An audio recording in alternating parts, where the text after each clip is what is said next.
And my next guest is being called a hero. He was there at the festival when that attack happened, and he is being credited for holding on to the suspect until police arrived. Well, people tried to attack him, frankly. Dudley Green joins me now in studio. Dudley, thank you so much for coming in. Talk to me. I mean, this was Saturday night. Yes. You know, you've had a number of days, and I know a lot of people have talked to you about that. How are you processing everything that happened? I think it's a pretty sad event that occurred, and I empathize with a lot of the people who've lost their loved ones, because there was a lot of carnage that happened when this incident occurred. I wasn't alone. Mabel Elmore, the MLA, was there. She was the first person trying to calm the crowd down. There was also a Filipino security guard there, and another gentleman who also assisted me from having people basically, when a huge crowd engaged the person who was driving the vehicle. I basically ambled over there and basically put myself in front of him because I was bigger than mostly everybody there, and tried to defuse the situation by staying calm and calming people down and letting them know that, you know, we have to wait for the police, right? I mean, I think we can all, knowing what has happened here and the carnage and the fatalities, understand that instinct, frankly, to not do what you did. What made you step in and keep the crowd at bay? My concern mostly was for the fact that if they had basically attempted to hurt this person or kill this person, those people involved now would also have to deal with the trauma of their actions. And I think when people are in a heightened state of anger and frustration and shock, they respond very negatively. And unfortunately, this situation brought out probably the worst in people. I was very grateful, though, that the people there actually did listen.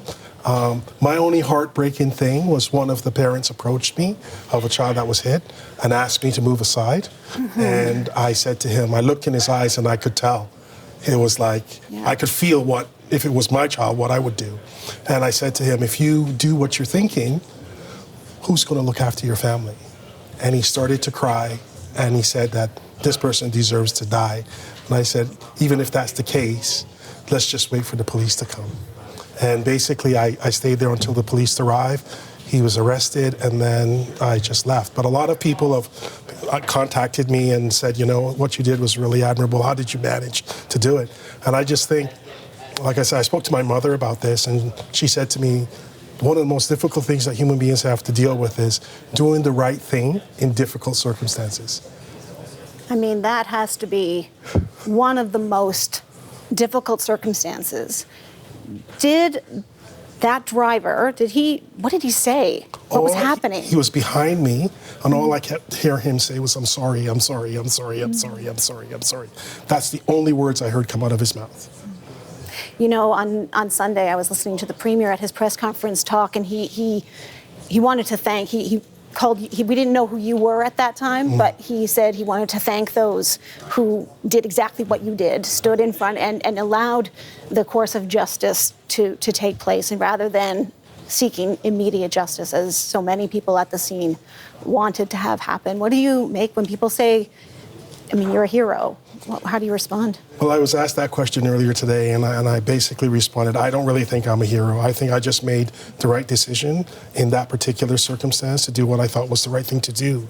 And I'm just glad, because even though laws have not always been very fair, we do have a rule of law, and the law does actually have a purpose.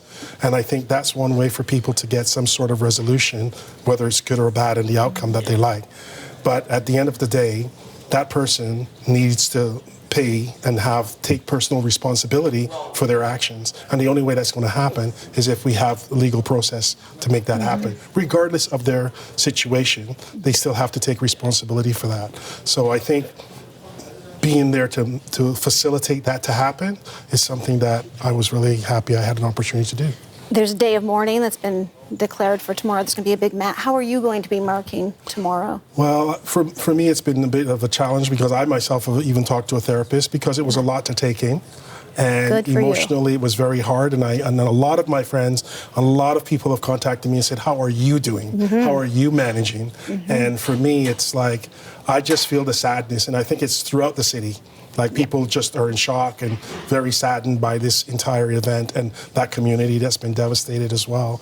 So I just basically, like I said, my main concern is for those people who lost their loved ones to be able to get the support and they need to get through this, because it's not easy. Well, I do hope that you get the support that you need as well. And what an incredible story to share. And thank you so much for coming into studio to share it with all of us. I appreciate it. Thank you. Dudley Green, thank you very much. You're very welcome.